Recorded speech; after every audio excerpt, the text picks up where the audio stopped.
Listen, I have an intense love-hate relationship with fitness, but one thing that has stayed true in my mind as of recent is that fitness is not a short-term journey.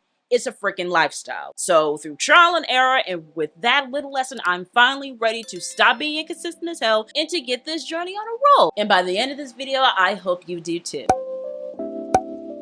Per the journaling video, if you don't want to watch this part, that is fine. But my fitness journey starts at the age of 12 to 13. But my self-consciousness that fueled that fitness journey started at the tender age of 9. And I'll get into that in a bit. But anyway, at 12, 13, it started out as innocent because I was just watching my mom doing workouts and I thought, oh, I want to do something fun with my mom. Heck, I didn't even have any proper equipment, y'all. I was using my strawberry shortcake blanket as a yoga mat, my mom's stepping blocks, her little bitty weights, and 3 fitness CDs. But quickly, it did take a turn because I became obsessed with the idea that in order to be pretty and popular and to attract all the boys, I had to have a flat stomach. That's it. I wasn't even worried about the other parts of my body. And it came to a head when I stepped on that scale, saw that I had reached my goal weight of 175, which, yeah, that was good for my height, but still. I looked in the mirror, saw that I didn't have those flat abs, and it fell apart from there. I stopped working out. I started eating more. Yeah, it almost went into that direction, if you catch my drift.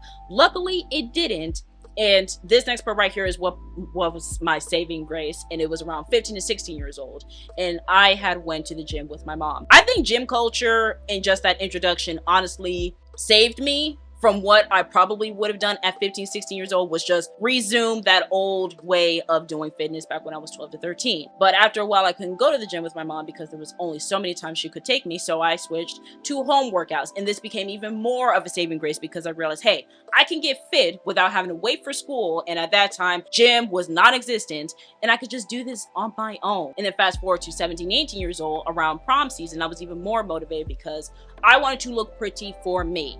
And from there, it just took off. Now, here I am at 20 years old with a healthy mindset and with a healthy diet. Yes, I started a diet. And overall, my whole perspective of fitness versus then was that I don't need to look like these people that I see on the, forget them. I don't need to look like them, for one. And 2, my mental state was there. Like, I wasn't thinking about them, so obviously I was thinking about myself and how I wanted to look. And 3, I was taking preventative measures for health problems around my family because in my family, there's evidence of heart disease and diabetes, so I was taking preventative measures for that. And when I saw that with hard work, my appearance was starting to slim down, especially when I was working on other parts of my body, that's when it started to set in for me. And now I'm more adequately fit versus where I was back then. However, that doesn't mean I haven't had any bumps in the road, as you will hear from my routine. At the time of recording this, this is what I look like. 210, 5'9", 20-year-old female. Not that bad, even when I was doing this old/new routine. The problem is that it just wasn't the right time for me to do this. And it was inconsistent. In fact, here it is right now. This old routine, all home workout. Monday, full body. Tuesday, abs. Wednesdays and Saturdays and Sundays will be my rest days. Thursday, Pilates.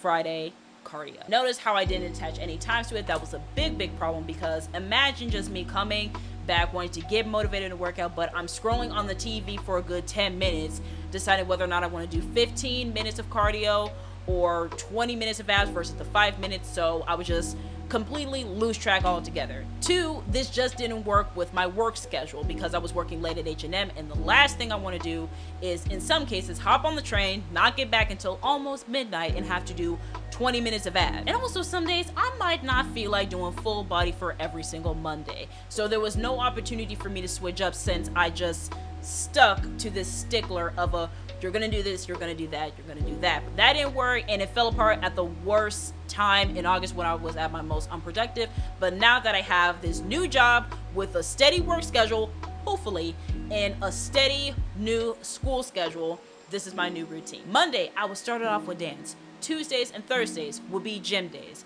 with Wednesday, Saturday, and Sunday as rest days, and Friday I would end the week off with Pilates. It works for my schedule, guys, because I have opportunities for an extra rest day. So say if on Tuesday I'm just really sore, and even after some time on Wednesday I still decide I'm sore, I could just skip on Thursday and not miss out on a workout because after Thursday there's Pilates. And the same goes for Saturdays and Sundays and Mondays. because if I skip Monday, I go back to gym on Tuesday. But of course, this won't work for you. So here's some tips to formulate one. Like I said with my schedule, look at yours. It's so important because if you don't look at your schedule, you're gonna end up planning out workouts and then it doesn't work. We got work, we got school, we got life, and we want to schedule around that accordingly. We also want to be realistic. So assuming that most people watching this video are beginners, you don't want to start out going to the gym 3 times, then 1 rest day, then the rest of the times you're working out at the gym. And yes, some people do that, you'd be surprised.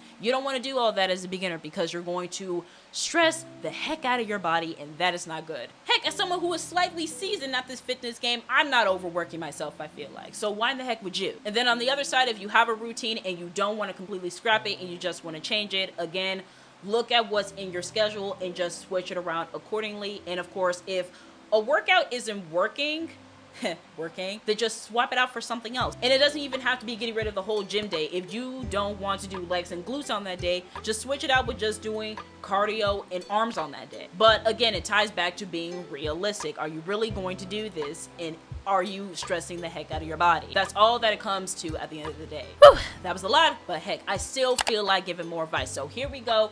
Have them in my notes. Dealing with gym anxiety. Yes, gym anxiety is a very real thing. When you step into that gym, it's not gonna be, wow, let me get on this machine, because versus home, you're by yourself.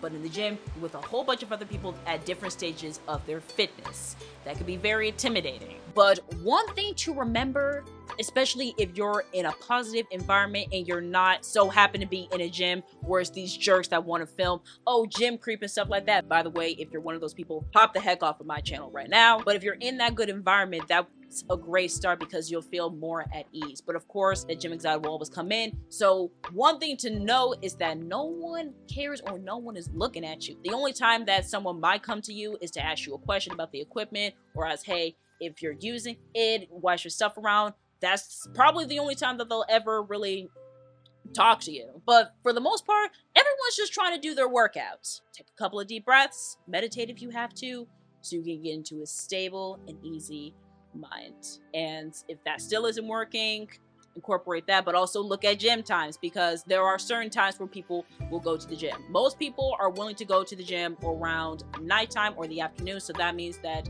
if you want to combat gym anxiety, go in the mornings. And this actually, no, it differs depending on the gym, because you'll have people that want to get their workouts done early in the morning and then it's dead in the gym. So really, you just have to look at the flow of traffic, or even ask somebody, hey, how many people are in the gym like at this time frame of day? Don't downplay how important it is to surround yourself with realistic standards, especially now that we're in a time where those unrealistic standards are overweighing on our lives. You log on Instagram and you see all these beautiful girls. Little do you know, this one got work done, this one edited the crap out of her photos, and this one in front of you, she's not even real, she's AI. That's how bad it's gone at this point. So don't compare yourself to those people, because it's not even real. It's all a facade. What I showed you with the evaluation, that's realistic. That's what my body looks like. The flabby arms, the chubby face, that's realistic versus than what you see. If you need more support, surround yourself with positive influences. That is gym buddies, whether you have some friends that want to go to the gym or whether you meet them in the gym yourself. Surround yourself with those people. It helps when you have that positive motivation in people, because it'll rub off on you and you guys will be able to work out and progress. But of course, we all have our unmotivated days, and that's fine. However, you really need to hold yourself accountable. If you miss a day, just own up to it. I get it. Working out isn't fun, and if it starts to get really unfun, spice it up a bit, make it fun. Come up with your own dance workout. That's why I added dance workouts at the beginning, because I know it would get me up and running. I love dancing. You can either find one, you could come up with your own, but above all, you need to ask yourself the hard question. Is this worth it? Is it worth it for you to get up in the morning and go to the gym? Is it worth it to you to lift pounds even though you lifted boxes at work? Is it worth it to you to continue this lifestyle that is fitness?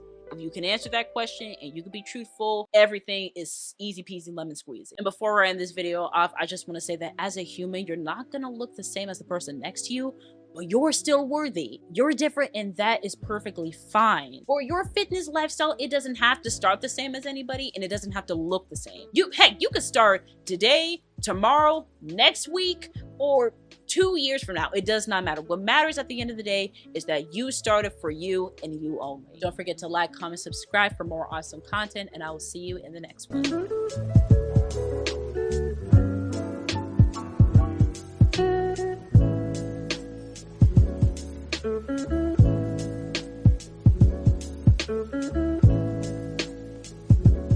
Mm-hmm.